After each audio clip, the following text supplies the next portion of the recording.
है जीव स्वयं अमूर्त मूर्तिगत, सोचित मूर्ति को पामूर्त से जाने न जाने, कर अवग्रह ज्ञान को। गुरुदेव क्या कहते हैं कि त्रिकाल वेत्ता भगवान तीन काल को जानने वाले हैं, किंतु करने वाले नहीं हैं। इस जगत में तीन काल तीन लोक को जानने वाले हैं, ऐसा स्वीकार करने पर जाननहार में करनारपना नहीं रहा, माने कि कर्तापना नहीं रहा। प्रत्यक्ष ज्ञान त्रिकाल है, उसमें भूतकाल का ज्ञान आया किंतु करनार नहीं रहा, क्योंकि यदि कर्तापने रहे तो फिर जाननपना ना रहे। इसलिए जो वस्तु थी उसे जाना है और भविष्य में होगा उसे जानते हैं। जो वस्तु थी उसे जाना है का मतलब क्या, कि जैसी वस्तु है ये जैसी वस्तु थी उसको वैसे ही जाना है, उसके द्रव्य गुण पर्यायों समेत जाना है, उसके सत स्वरूप समेत जाना है। इस प्रकार तीन काल के जानने वाले तो हैं लेकिन बनाने वाले नहीं हैं। कोई कहे कि ईश्वर इस जगत का करता है तो यह बात तो मिथ्या है, भ्रांति है। भाई तू अखंड वस्तु है, क्यों? क्योंकि तू आत्मा है, और आत्मा कैसा है कि अखंड है, वो कोई परमाणु में नहीं मिल गया। लोग कहते हैं कि जीव गया, अरे भाई जो अलग था तो अलग हो गया। इसलिए आत्मा का तो ज्ञान स्वभाव है, और वह ज्ञान स्वभाव आत्मा के साथ ही संबंध रखता है। यानी तेरा संबंध किसके साथ है? पर के साथ है, शरीर के साथ है, संयोगों के साथ है, या राग द्वेष के साथ है? कि नहीं भाई, तेरा संबंध तो तेरे साथ ही है, यानी ज्ञान का संबंध ज्ञान के साथ ही है। ज्ञान कहो आत्मा कहो एक ही बात है। समझ में आया? उसकी पूर्ण दशा आनंद का कारण है। इस प्रकार त्रिकाल वेत्ता यानी त्रिकालज्ञ यानी त्रिकाली सर्वज्ञ का निर्णय अंतर्दृष्टि बिना नहीं होगा। अतीन्द्रिय ज्ञान को यहाँ पर सुख का कारण कहा है। अब इंद्रिय सुख का कारण रूप ये इंद्रिय ज्ञान हेय है ऐसा कहकर उसकी निंदा करते हैं। यहाँ पर इंद्रिय सुख को सुख क्यों कहा?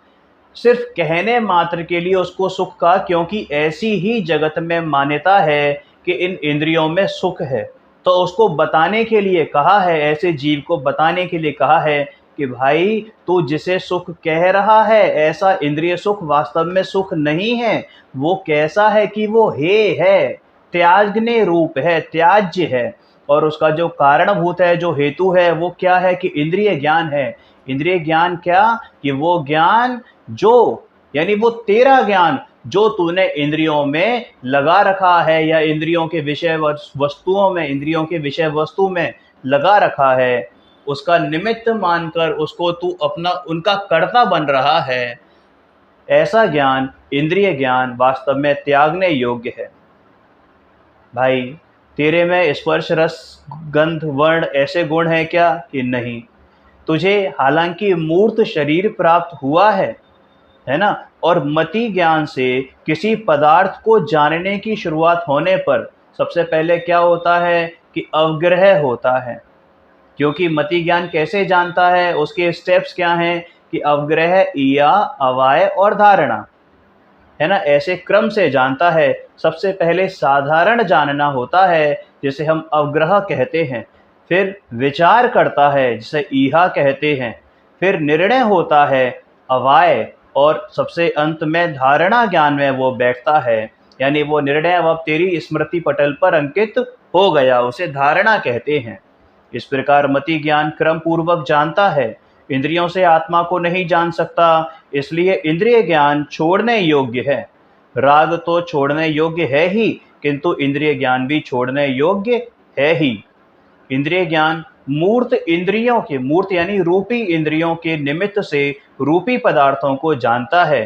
इंद्रिय ज्ञान को जानने में ये पांचों इंद्रियां निमित्त जरूर हैं, लेकिन ये इंद्रियां जानती नहीं है। जानना तो ज्ञान सामान्य से ही होता है, आत्मा से ही होता है। समझ में आया? अरे ये इंद्रिय ज्ञान अनादि से है। एक इंद्रिय से लेकर ये कीड़े कौवे रूप अवतार हुए, तो वहीं वहाँ पर भी ज्ञान जो है वो तेरा जो ज्ञान था वो इंद्रियों की तरफ ढलता रहा, लेकिन स्वभाव की तरफ एक समय मात्र के लिए भी नहीं ढला। इसलिए तू अनादि से दुखी ही है। ज्ञान की दशा जो निमित्त और राग के झुकाव में है वह वास्तव में दुखदायक है। इस प्रकार निमित्त और राग तो कहीं दूर रह गए, किंतु यदि ज्ञान को पर की तरफ झुकाए तो वह भी दुखदायक है। समझ में आया? अब ये जो अभी वर्तमान में दिखाई दे रहा है ज्ञान, वो किसकी वजह से है कि भाई तेरे को जो लौकिक ज्ञान हो रहा है वो पूर्व के उघाड़ के कारण है, जिसको हम क्षयोपशम कहते हैं। क्या बोलते हैं? क्षयोपशम। लेकिन जो वर्तमान में जो तेरा राग है उसके कारण वो क्षयोपशम नहीं है। जैसे उदाहरण से समझाया कि जैसे हम मेडिसिन सीखते हैं, डॉक्टरी सीखते हैं, ठीक है ना, तो वो जो ऑपरेशन के टाइम पर जब ट्रेनीज होते हैं तो वो देह को चीरते हैं, शरीर को चीरते हैं, तो क्या बॉडी को मारने से ज्ञान का उघाड़ होता है? कि भाई बॉडी को मारने से ज्ञान का उघाड़ नहीं होता है, बल्कि वो जो उसने वर्तमान में ऐसा लगता है कि उसने सीखा है, वो वास्तव में पूर्व के उघाड़ के कारण ज्ञान आया है। समझ में आया? वह दिखाई देता है। पढ़ने का राग वास्तव में पाप है। अब क्या पढ़ने का राग वो आप डिसाइड करो, ठीक है ना। पढ़ने का राग वास्तव में पाप है। पाप से उघाड़ होता है या अंतराय होता है? भाई कोई शास्त्री कर ले, कोई ग्रेजुएशन कर ले, कोई एमएससी कर ले, कोई पीएचडी कर ले, इंजीनियरिंग कर ले, कोई सीए बन जाए, भाई ये इतनी सारी शिक्षाओं का उघाड़ पाप के कारण से नहीं, बल्कि पूर्व के पुण्य कर्म के कारण से है, पूर्व के क्षयोपशम के कारण से है। समझ में आया? लेकिन उस क्षयोपशम को, जो तेरे को वर्तमान में क्षयोपशम मिला है, वो तू आत्मा में ना लगाकर इधर उधर की अन्यत्र की विश्व को सजने संवारने सजाने संवारने के काम में जो लगा रहा है, वह ज्ञान कैसा है कि दुखदायक है। तो अपने लिए दुख की कब्र खोद रहा है। दुख की कब्र नहीं खोद रहा है, अपने लिए सुख की कब्र खोद रहा है, दुखी होने के उपाय कर रहा है। भाई वर्तमान पर्याय का पूर्व में अभाव है, किंतु वर्तमान पर्याय में संस्कार लेकर जो आया है उसकी वजह से तुझे जो क्षयोपशम मिला है। इंद्रिय ज्ञान होने में ये रूपी पदार्थ भले ही निमित्त हैं, और ये रूपी पदार्थों को जानता है, इसलिए उस इंद्रिय ज्ञान को मूर्त ज्ञान कहते हैं। अरे भाई ये भगवान आत्मा की जो अमूर्त अवस्था है, जो अरूपी अवस्था है, वह मूर्त का अवलंबन जब लेती है, इस अपेक्षा से उसको मूर्त यानी रूपी ज्ञान भी कहा जाता है।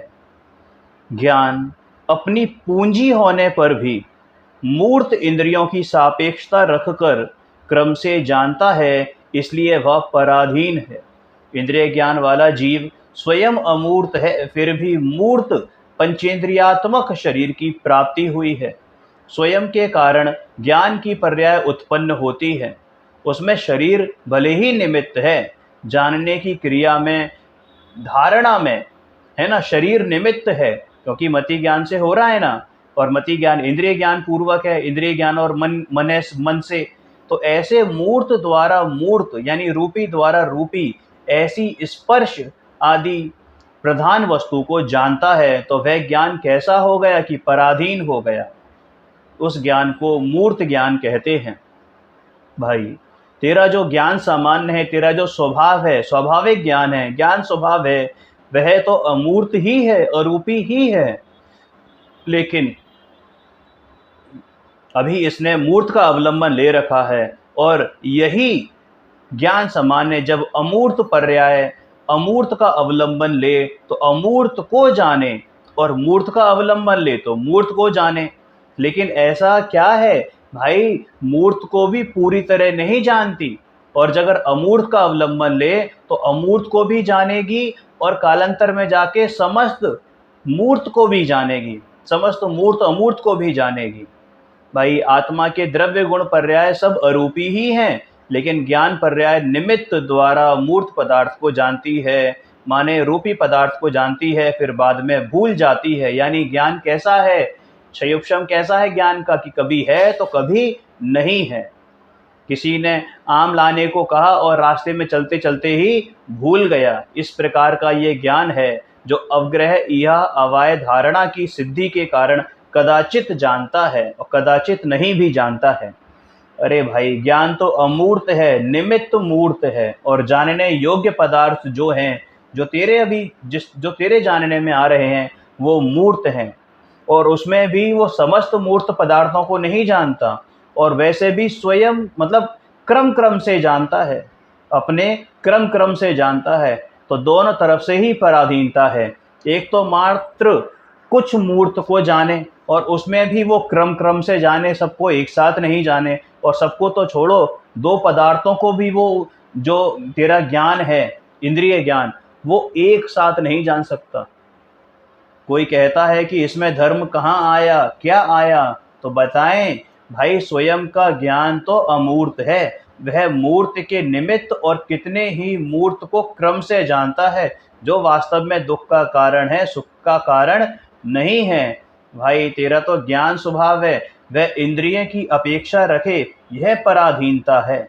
वैसे ही ज्ञान अपनी पूंजी मूर्त के निमित्त से अमुक मूर्त, फलाने मूर्त पदार्थों को, फलाने रूपी पदार्थों को क्रम से जानती है। यानी वह ज्ञान की पूंजी, तो वह पराधीन है, वह दुख रूप है। इसलिए अतीन्द्रिय स्वभाव की रुचि कर, उसे अतीन्द्रिय ज्ञान प्रकट हो, तो वह ही सुख का कारण है। भाई, जब अतीन्द्रिय ज्ञान यानी वो जो ज्ञान सामान्य तेरे स्वयं की तरफ झुके, जो कि वास्तव में कैसा है, इंद्रियातीत है, तो इंद्रियातीत की तरफ वो ज्ञान झुकेगा, और ज्ञान स्वयं भी इंद्रियातीत है, तो वो ज्ञान क्या कहलाएगा, कि अतीन्द्रिय ज्ञान कहलाएगा। समझ में आया? अरे भाई, तू ज्ञान स्वभावी है। त्रिकाली स्वभाव सामान्य के साथ ज्ञान प्रतिबद्ध होकर, निश्चल होकर, लीन होकर पूर्ण होता है, तो उस ज्ञान को अतीन्द्रिय ज्ञान कहते हैं। अतीन्द्रिय ज्ञान उपादेय है। वस्तु का त्रिकाल जो ज्ञान स्वभाव है, वह सामान्य स्वभाव है। ज्ञान तो विशेष गुण है, किंतु यह त्रिकाल शक्ति अपेक्षा से ज्ञान को सामान्य स्वभाव कहा गया है। उस ज्ञान स्वभाव के आश्रय से जो अतीन्द्रिय ज्ञान प्रकट होता है, वह ज्ञान उपादेय है। समझ में आया? इंद्रिय ज्ञान परोक्ष ज्ञान है। परोक्ष मतलब जिसमें परद्रव्य निमित्त हो। ज्ञान का मतलब इनडायरेक्ट है ना, तत्वार सूत्र में है ना, आद्य परोक्षम प्रत्यक्षम अन्यत। तो आद्य मतलब शुरू के दो ज्ञान परोक्ष यानी मति श्रुत ज्ञान परोक्ष ज्ञान है, बाकी के तीन ज्ञान प्रत्यक्ष हैं। तो क्या कहते हैं कि ज्ञान का चैतन्य स्वभाव के साथ अनादि सिद्ध संबंध है। उसके बदले इंद्रिय ज्ञान इंद्रिय और निमित्त को अवलंबता है, उनका आश्रय लेता है। इसलिए इंद्रिय ज्ञान दुख का कारण है, हेय है। जो ज्ञान इंद्रियों की तरफ ढलता है, उसे स्वभाव का कुछ भी भान नहीं रहता। उस ज्ञान का परिणमन हीन होकर अज्ञान रूप होता है। समझ में आया? भाई, आत्मा का जो ज्ञान सामान्य स्वभाव है, उसके साथ ज्ञान का संबंध है।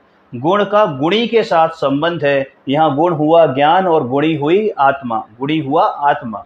उसके साथ ज्ञान संबंध नहीं करता, माने जिसके साथ संबंध होना चाहिए उसके साथ तो संबंध नहीं करता, और इंद्रियां और निमित्त के साथ ज्ञान को जोड़ देता है, उनके साथ संबंध रखता है। तो वह ज्ञान क्या हो गया है, कि ढक गया है, आवृत हो गया है। वह ज्ञान का हीन परिणमन है। इंद्रियों को अनुकूल रखकर जिस ज्ञान का परिणमन होता है, वह ज्ञान पराधीन है। ज्ञान पर्याय को आत्म स्वभाव के साथ जोड़ना चाहिए। उसके बदले ये क्या करता है, तू क्या करता है, मैंने भी क्या किया कि निमित्त और इंद्रियों के साथ जोड़ा, और वह क्या हुआ कि पराधीन हो गया, और वह दुख का कारण है। इंद्रिय ज्ञान इंद्रिय और प्रकाश आदि को अनुकूल रखना चाहता है। इंद्रिय पुष्ट हों और उसी समय एक और क्या कहते हैं उसे, ऑप्टिमम है ना, प्रकाश हो, तो ज्ञान होता है। ऐसा होता है ना, आप अंधेरे में भी क्या करते हो, सिर्फ अंधेरे का ही ज्ञान करते हो। आपको कुछ पढ़ना हो तो आपके ज्ञान का विषय नहीं बनना, कुछ देखना हो तो आपके ज्ञान का विषय नहीं बनेगा। समझ में आया ना? केवल अंधेरा ही आपका ज्ञान का विषय बनता है उस समय। अगर हम चक्षु इंद्रिय की बात करें तो तो ऐसी पर सामग्री को ढूंढने की व्यग्रता से, यानी लाइट देखने के लिए लाइट चलाएगा, छूने के लिए कुछ ऐसी चीज़ होनी चाहिए कि जिसका वो स्पर्शन उसको फ़ील हो सके। उसे सब्ज़ी में नमक देखना है, तो भाई वो नमक देख के नहीं बता सकता, वो चख कर ही बता सकता है। कोई खुशबू अगर कहीं से सूँघनी है, बतानी है खुशबू है, बदबू है, तो भाई वो खुशबू को सूँघ कर ही बता सकता है। मात्र देखने से या नाक बंद करके उसको नहीं मालूम पड़ेगी। तो एक पर्टिकुलर इंद्रिय उस समय वर्किंग में होनी चाहिए, तभी वो, और उसका ज्ञान उस तरफ झुका हो, उतना ज्ञान की स्ट्रेंथ हो, तब वो उस चीज़ को बता पाता है, उसके ज्ञान का विषय बनता है।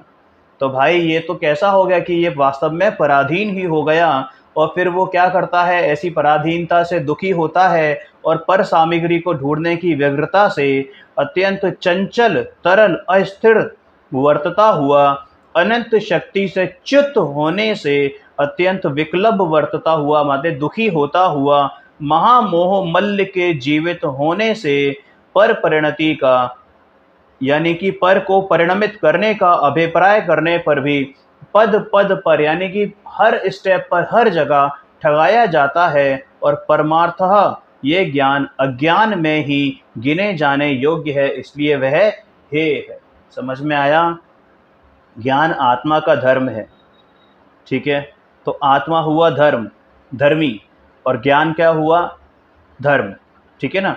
तो ये धर्म और धर्मी ऐसा संबंध नहीं करता, और इंद्रियों के अनुकूल पदार्थों को रखना चाहता है और प्रतिकूल पदार्थों को दूर करना चाहता है, इसलिए वह ज्ञान अज्ञान रूप से परिणमित हो गया है। आँख, नाक, कान, जीभ, है ना, इस चमड़ी में, चमड़ी मतलब ये जो अपनी देह में विकृति होने पर मुझे पांचों इंद्रिय संबंधी ज्ञान नहीं होता, इसलिए मैं उनको अनुकूल रखूं। इस प्रकार ज्ञान पर का आश्रय करता है। किसी को आंखों से कम दिखाई देने लगता है, किसी को कान से कम सुनाई देने लगता है, बीमारी में उसकी रसना इंद्रिय काम करना कम कर देती है या बंद कर देती है, तो स्वाद नहीं आता।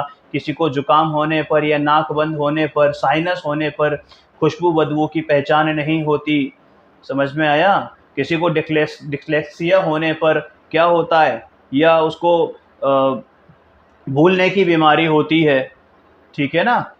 तो वह ज्ञान कैसा होता है कि वह ही जीव अत्यंत आकुलित होता है और उन इंद्रियों को हष्ट पुष्ट करने में लग जाता है, बिना ये जाने कि भाई तेरा ज्ञान तो एक रंच मात्र भी कम नहीं हुआ। भले ही इंद्रियां कम हुई, लेकिन तुझे उसमें कमतरी क्यों लगी, कमी क्यों लगी? क्योंकि तूने उनके ऊपर अपने आप को पराधीन मान रखा है ना, उन पर पराधीनता हो गई है तेरी, इस वजह से तुझे वो ज्ञान कम नजर आता है, जबकि तेरे ज्ञान में तो वास्तव में एक रंच मात्र भी कमी आई नहीं है। समझ में आया? यदि ज्ञान की पर्याय इंद्रिय, मन आदि जड़ पदार्थों के साथ संबंध करे और चैतन्य ज्ञान स्वभाव के साथ संबंध ना करे, तो वही ज्ञान पराधीन ज्ञान है।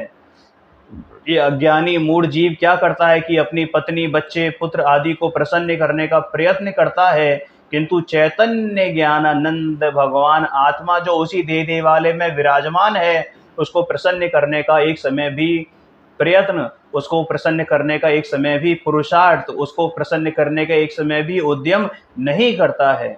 अज्ञानी जीव पर को प्रसन्न करने में मुफ्त में ही राग करके ठगाया जाता है।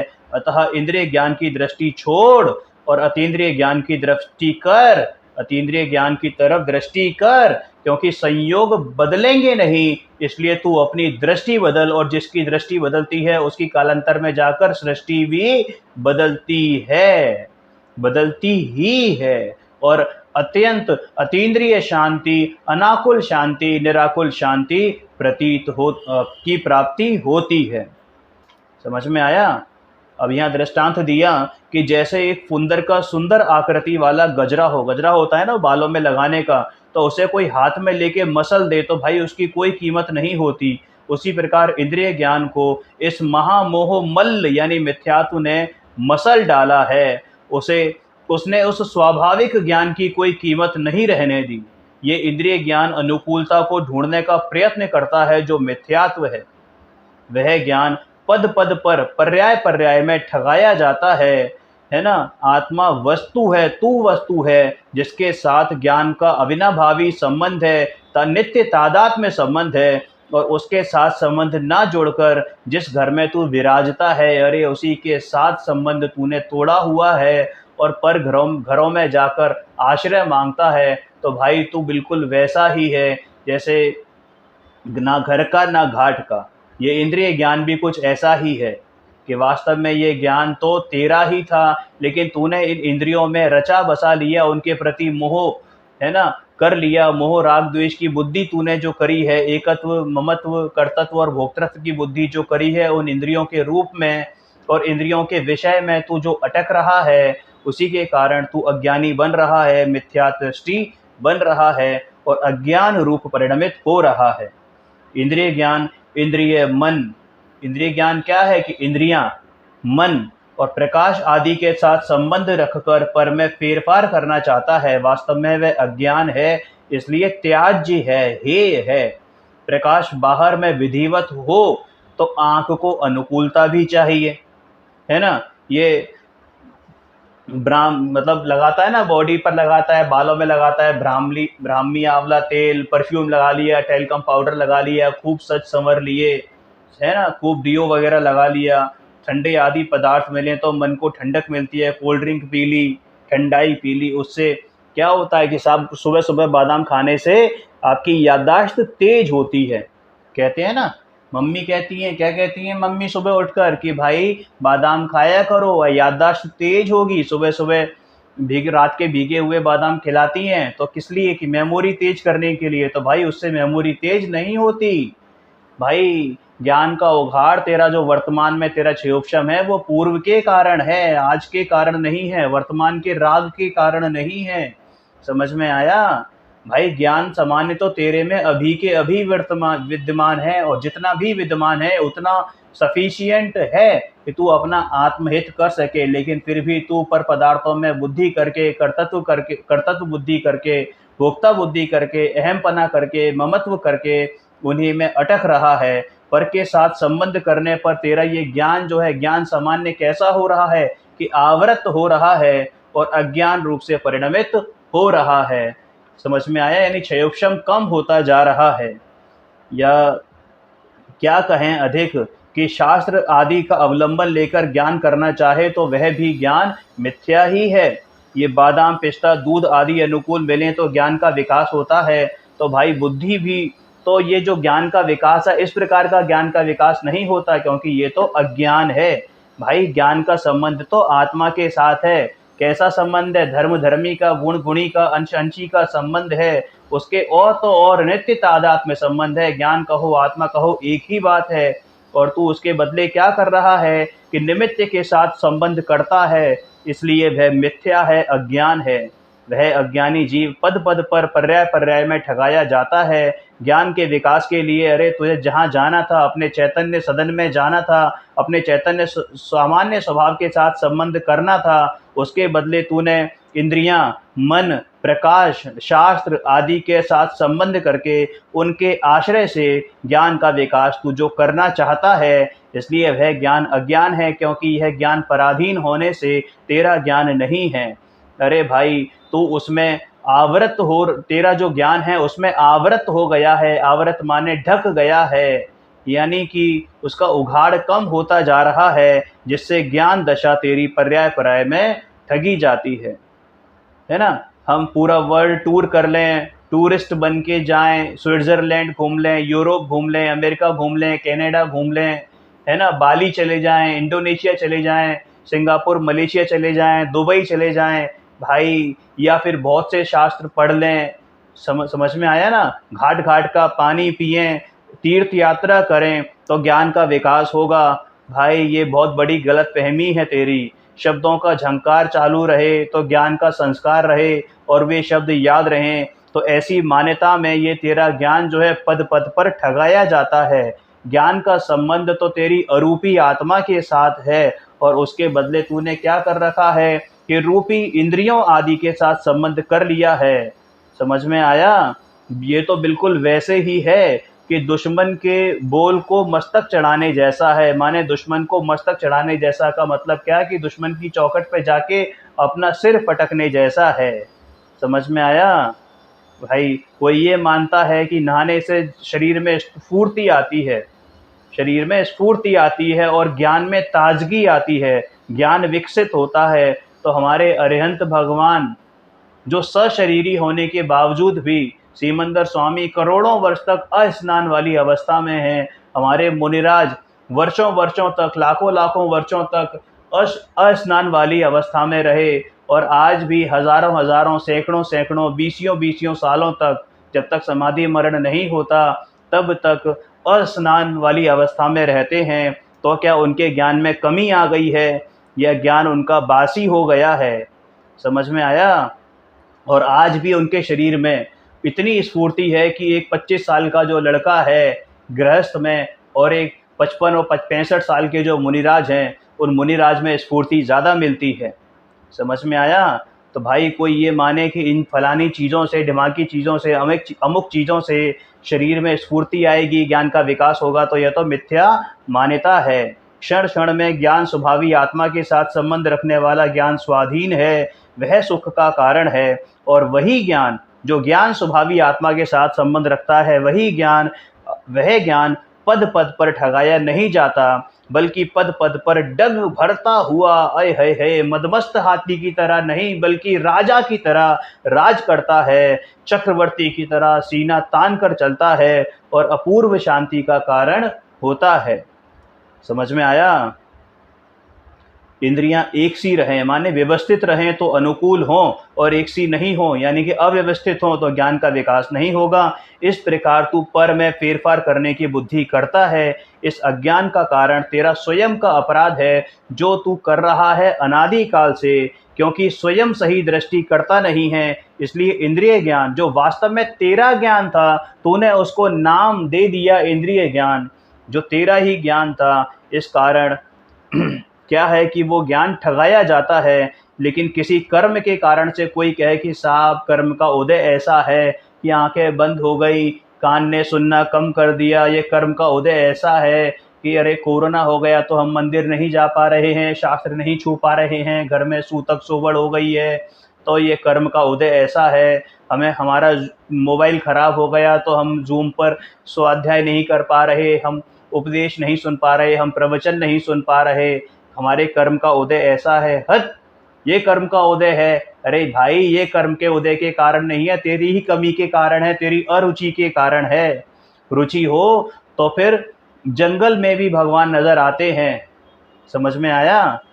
अरे भाई तेरी अंतर्निधि कहाँ पर है भगवान? अरे तेरी, हे प्रभु, तेरी अंतर्निधि तेरे अंदर स्वयं विराजमान है, आनंद से भरपूर है।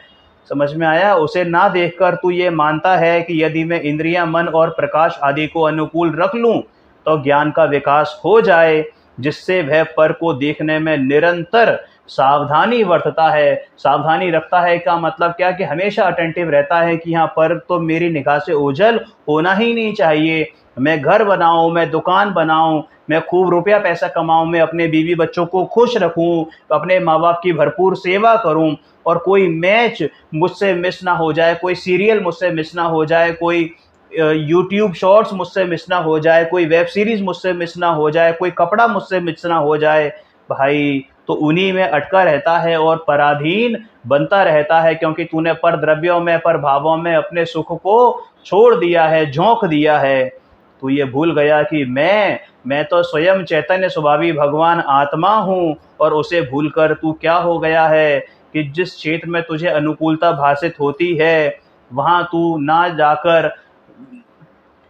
ना जाकर यानी तेरे में अनुकूल तेरे ही क्षेत्र में है, तेरे द्रव्य गुण पर्याय प्रदेशों में जो सर्वाधिक, बल्कि कहें कि अनंत अनुकूलता है, वहाँ ना जाकर पर पराधीन प्रतिकूलताओं में ही जो क्षणिक अनुकूलता तुझे भासित होती है उनमें घूम रहा है।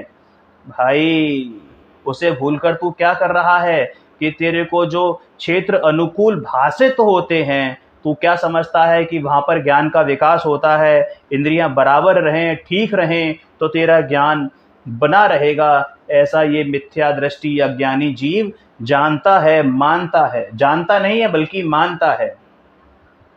भाई चैतन्य आत्मा, भगवान स्वभावी आत्मा, भगवान आत्मा कैसा है कि ज्ञानानंद से छलाछल भरा पड़ा है, सटासट है। ज्ञान का घन पिंड, आनंद का कंद, हे प्रभु भगवान आत्मा तेरे भीतर जो विराज रहा है, तेरे भीतर नहीं, अरे तू स्वयं है। ये शरीर इस देह वाले के अंदर जो विराजमान है वही, उसमें तू दृष्टि कर, उस चैतन्य भगवान की दृष्टि कर, उस पारसनाथ की दृष्टि कर जो तेरे इस देह वाले में विराजमान है, तेरे इस चैतन्य मंदिर में विराजमान है। तो ज्ञान प्रकाश का उघाड़ हो, विकास हो। ये इंद्रियों को अनुकूल रखने से, है ना, या पर में फेरफार करने का प्रयत्न करने से, उसकी तरफ ज्ञान को झुकाने से ज्ञान का विकास नहीं होता, अतीन्द्रिय ज्ञान प्रकट नहीं होता, परम शांति की प्राप्ति नहीं होती।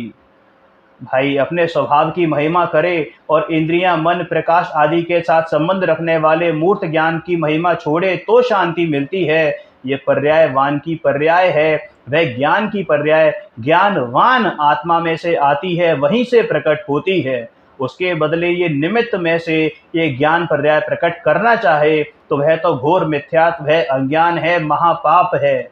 भाई स्वभाव क्या है कि जो कि ज्ञानानंद स्वरूप है, उसमें जुड़े बिना सच्चा योग नहीं होता। स्वभाव में जुड़ने पर ये शांत अमृत रस पर्याय पर्याय में प्रकट होता है, प्रत्येक पर्याय में प्रकट होता है। कोई एक गुण में शांति मिले और अनंत गुणों में शांति नहीं मिले, ऐसा नहीं होता। कोई एक गुण में शांति आए और एक गुण में शांति ना आए, और एक गुण में अमृत रस मिले, दूसरे गुण में आनंद रस नहीं मिले, तो ऐसा नहीं होता। एक साथ ही सर्व गुणों में शांति की प्राप्ति होती है। श्रीमद जी क्या कहते थे? सर्व गुणांशते सम्यक। एक सम्यक श्रद्धा गुण के सम्यक होते ही सर्व गुण सम्यक को प्राप्त हो जाते हैं। सब जगह शांति का, चाहे एक देश रूप से ही सही, पर शांति का विकास शुरू हो जाता है। समझ में आया? यही योग है, यही योग है, रत्नात्रय का मार्ग है, मोक्ष मार्ग है, यही शांति का उपाय है। ऐसा जानकर जो इंद्रियां, मन, प्रकाश आदि की दृष्टि छोड़ता है, इंद्रियों को जीतता है, स्वभाव की ओर दृष्टि करता है, ऐसा दृष्टिवंत आत्म स्वभावी आत्मार्थी जीव, वह स्वभाव को जो जाने वही वास्तव में जैन है, वही जिन है, वही जिनेंद्र है। पर पदार्थ चाहे जैसे परिणमित हों, उनके साथ ज्ञान और आनंद का संबंध तीन काल में कभी नहीं था। चैतन्य के साथ ज्ञान जुड़े और उसमें एकाकार हो तो उसी में संतोष और परम सुख है। समझ में आया? ये इंद्रिय ज्ञान इंद्रियों के निमित्त से मूर्त यानी रूपी स्थूल इंद्रिय गोचर पदार्थ को अपने विकास से जितना ही जान सकता है, क्षयोक्षम अनुसार जान सकता है। ये परोक्ष भूत यानी ऐसा वह इंद्रिय ज्ञान, इंद्रिय प्रकाश आदि बाह्य सामग्री को ढूंढने की जो इसकी अस्थिरता है, उसके कारण ये अतिशय चंचल क्षुब्ध है, यानी कि दुखी है तथा अल्प शक्तिवान होने से बहुत खेदखिन्न हो रहा है। पर पदार्थों को परिणमित कराने का जो अभिप्राय है, इसकी वजह से वह पद पर ठगा जाता है। समझ में आया? क्योंकि पर पदार्थ आत्मा के अधीन परिणमित नहीं होते, इसलिए परमार्थ से तो वह ज्ञान अज्ञान नाम से ही जाना जाता है, इसलिए हे है। जानू काई प्रदर्शन में यह देखना रह गया, मतलब बाहर में दिखाना, देखना, दिखाना, मैं कितना ज्ञानी धर्मात्मा पुरुष हूँ, मैं कितना रईस हूँ, मेरा परिवार कितना सुखी है। आजकल तो सोशल मीडिया का ज़माना है, सब फेसबुक पर या स्टेटस पर, व्हाट्सएप पर लगा देते हैं तुरंत। भले ही अंदर कितने ही दुखी हो रहे हों, पति पत्नी में अंदर बेडरूम में झगड़ा हो रहा हो, लेकिन बाहर दुनिया वालों को दिखाई देता है कि कितने सुखी हैं। भाई अंदर में जाके झांको, कितने दुखी हैं। समझ में आया? क्योंकि वो दुनिया को दिखाने में लगे हुए हैं। ऐसे ही ये मिथ्या दृष्टि जीव अपने आप को भूलकर, अपने वास्तविक स्वरूप को भूलकर इंद्रियों को लुभाने में लगा हुआ है, इसलिए आकुलित होता है और पल पल में ठगाया जाता है। समझ में आया?